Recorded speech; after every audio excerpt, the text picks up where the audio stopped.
Hey guys! Alguns de vocês pediram para eu fazer esse vídeo relatando como foi meu processo de aprendizagem. Apenas como uma forma de inspirar vocês. Seria perfeito se isso acontecesse realmente. Principalmente se vocês forem inspirados a serem mais criativos, inspirados a tomarem a iniciativa de criar um sistema de estudo que fosse realista e eficiente para você ser mais produtivo, para você ser um aluno mais constante em seus esforços. Mais importante do que o seu objetivo final é o método de aprendizagem que você está comprometido. Eu digo isso porque muitas pessoas têm o objetivo, obviamente, de falar inglês, se inscrevem num curso de inglês para falar muito bem inglês, mas não tem noção de todo o trabalho que é exigido durante esse treinamento. Não tem noção ou ignoram todo o trabalho que é exigido. A escolha pelo método é crucial. Se ele te agrada e se você se sente confortável com esse método, dificilmente você perderá o foco ou fará com que você desista. Infelizmente eu conheço muita gente, mas muita gente mesmo, que sempre deixa inglês em segundo plano. Nunca abrem mão de algo da agenda para estudar inglês. Eu acredito que a pessoa vai, se inscreve no curso e depois pensa, depois a gente vê no que dá. Se essas pessoas não mudarem os hábitos delas hoje, dificilmente elas vão ver um bom resultado. Porque o resultado desse processo de aprendizagem é de médio a longo prazo. E se ela insiste em não abrir mão de algo para estudar inglês, se ela insiste em deixar sempre inglês em segundo plano, provavelmente essa pessoa não vai ver resultado algum, vai perder mais tempo, ou seja, vai demorar muito mais para esses resultados aparecerem, porque simplesmente essas pessoas não estão fazendo bastante. Se você listar as vantagens que você tem em falar inglês, você vai ver que você tem muitos motivos para começar a priorizar a língua inglesa. E um dos motivos está no setor de turismo.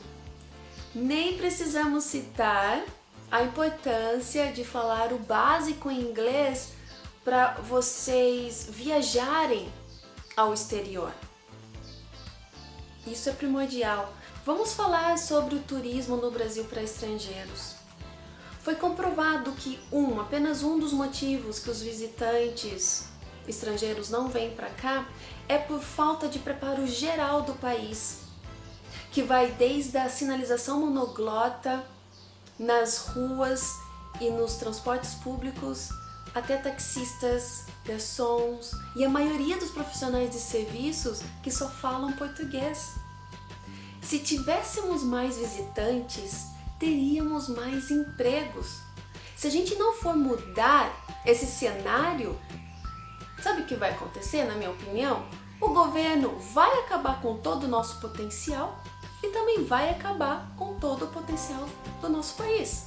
Mas vocês precisam primeiro saber o que vocês querem, que talento tem, ter a consciência da utilidade do inglês em sua jornada. Acredito que só assim você terá uma formação de interesses bem resolvida. Aí sim você terá a determinação adequada para enfrentar todos os obstáculos e desafios em estudar inglês. É difícil também falar de um prazo para vocês alcançarem a fluência, pois cada um define a sua estratégia de estudo de forma que difere o tempo investido, difere o material usado, o que mais, que local você escolheu estudar, se foi numa escola de idiomas, no país falante da língua inglesa, foi com professor particular, foi em aulas, em grupo, foi em intercâmbio. De novo, o método é super relevante. E nesse processo você tem que estar disposto a cometer erros para aprender com eles. Deixar de ser passivo. Não adianta só assistir os vídeos no YouTube, as aulas no YouTube, se você não escreve, não anota, não pratica, não fala, não usa aquele novo vocabulário. Deixa de ser passivo, não leia ou ouça apenas. Você precisa ser mais ativo, escrever mais, falar mais, nem que seja sozinho. Mas você precisa começar a colocar em prática tudo que você aprendeu. Independente da sua escolha. Se você não quiser ser um aluno frustrado, a sua estratégia de estudo tem que ser pertinente com os resultados que você busca, ok? Eu vou deixar na descrição alguns sites e canais que eu utilizo para sempre me atualizar. Eu tenho certeza que vai reforçar muito os estudos de vocês. Outra coisa que eu gostaria de destacar, mas isso é uma opinião própria, é a invalidez de analisar ou comparar o inglês de celebridades. Isso para mim não adianta nada a não ser intimidar alunos ou fazer com que o aluno perca tempo com curiosidade tola.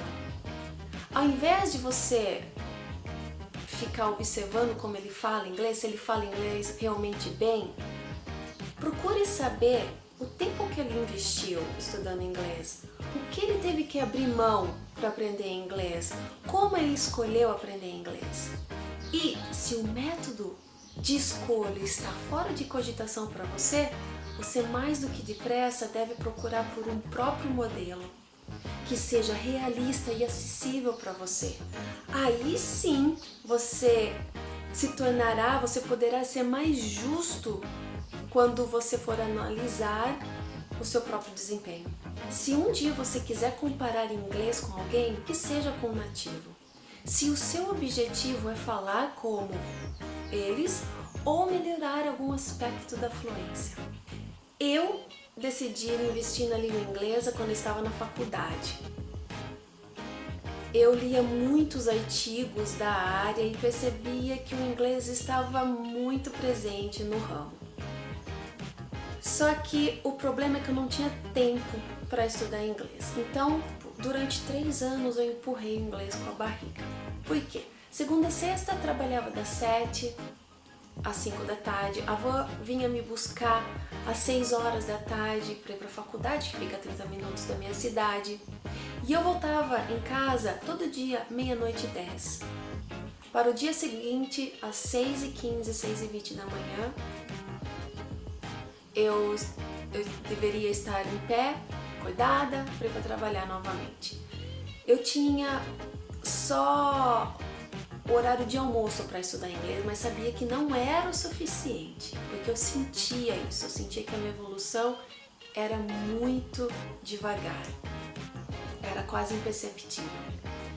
Apenas aos sábados eu tinha aula de inglês por 2 horas, então era isso o meu investimento de tempo, apenas 2 horas por semana. E era só isso mesmo, porque o material que eu tinha era o livro do aluno e o CD. Eu não tinha um recurso, por exemplo, como a iTalk hoje, que você pode aprender e praticar inglês com alunos, pessoas do mundo inteiro, ou canais de inglês no YouTube. Naquela época eram totalmente desconhecidos essas possibilidades. Então, as minhas alternativas eram bem limitadas. Eu tinha um livro e tinha um CD. E não tinha ninguém para praticar. Era eu e eu mesma. Então, para não adiar os meus planos, porque eu estava me sentindo muito mal com aquilo, porque eu estava investindo dinheiro, eu queria resultado. Só que eu sabia, eu tinha consciência, se eu continuasse estudando daquela forma, Eu ia ver resultado em 10, 20 anos, talvez. Então, no último ano de faculdade, eu decidi fazer um intercâmbio como au pair assim que eu me formar. Eu não queria sair daqui sem acabar a faculdade. Então, eu me organizei durante um ano, eu guardei dinheiro, eu estudei para entrevistas na agência, com a família americana, eu passei por vários processos. E na semana seguinte, vamos dizer, da apresentação do meu TCC, eu estava nos Estados Unidos. Eu trabalhei como babá e estudei durante 2 anos nos Estados Unidos. Eu não perdi tempo, eu não me isolei com brasileiros, eu estudei em 2 escolas públicas na Califórnia, eu morei em Berkeley, na Califórnia. Não tive que pagar 1 centavo pelo curso de inglês. Eu resolvi fazer um curso de marketing na UC Berkeley Extension e eu utilizei a minha bolsa de estudos do intercâmbio para arcar com as despesas. 2 vezes por mês, aos sábados, nós tínhamos também workshop. Workshop era uma aula que trazia um tema específico. Por exemplo, um sábado nós falávamos de expressões idiomáticas presentes nas propagandas americanas. No outro workshop era só sobre phrasal verbs. Então foi muito divertido participar desses workshops também. E depois de 1 ano e 4 meses, eu decidi me mudar para New Jersey, numa cidade chamada Maplewood. E lá eu fiquei 8 meses. Rapidamente eu me inscrevi num curso de conversação para avançados. Com essa professora eu aprendi a gostar do seriado Seinfeld. Hoje eu tenho todas as temporadas do seriado, porque ela fazia a gente ler os textos dos atores. Nós aprendíamos expressões, vocabulários com os atores, assistíamos alguns episódios, trabalhávamos em grupos para reproduzir certas cenas. Então foi gratificante, eu aprendi muito trabalhando dessa forma em sala de aula. Eu lembro também que eu trazia expressões idiomáticas que eu tinha aprendido na Califórnia que ela nunca tinha visto. E ela abria espaço para eu explicar para a sala sobre aquele novo idioma, nova expressão. Então foi uma interação maravilhosa. Esse curso foi oferecido por uma faculdade, também tive que pagar por esse curso, mas eu tinha ainda um dinheiro da bolsa do estudo que pagou uma boa parte desse curso, eu paguei o restante, mas valeu muito a pena. Normalmente os cursos de inglês não são muito caros nessas faculdades, então deu tudo certo. E eu fiquei lá de novembro de 2007 até dezembro de 2009 e posso garantir que foi a melhor experiência e o melhor investimento da minha vida. A experiência ruim foi ter voltado, primeiramente, e ter percebido que ninguém mudou, apenas eu tinha mudado, apenas eu tinha me tornado mais flexível, a minha visão de valores, do mundo tinha mudado, meus princípios, e tinha aprendido muito durante 2 anos. Eu sabia que eu estava presenciando o reverse culture shock, que enquanto você está no país estrangeiro, cada dia é um dia novo, você aprende coisas novas além da língua. Então você volta e você sabe que você vai voltar numa rotina, que não vai ter muitas surpresas, coisas novas. Então isso é um choque também. Quando você vai, você tem o culture shock. Você volta, você tem o reverse culture shock. Mas não é a pior coisa, não. E quando eu voltei, eu fui convidada para trabalhar em uma escola de idiomas. Eu fiquei lá por 1 semestre porque resolvi me tornar uma professora independente. Eu queria ensinar da mesma forma que eu aprendi nos Estados Unidos. E faz uns 2 anos que uma amiga e aluna sugeriu que eu criasse um blog de viagens para compartilhar minhas fotos e experiências. Eu amo viajar, eu amo tirar fotos enquanto viajo e achei uma ideia fantástica. E comecei a desenvolver o blog.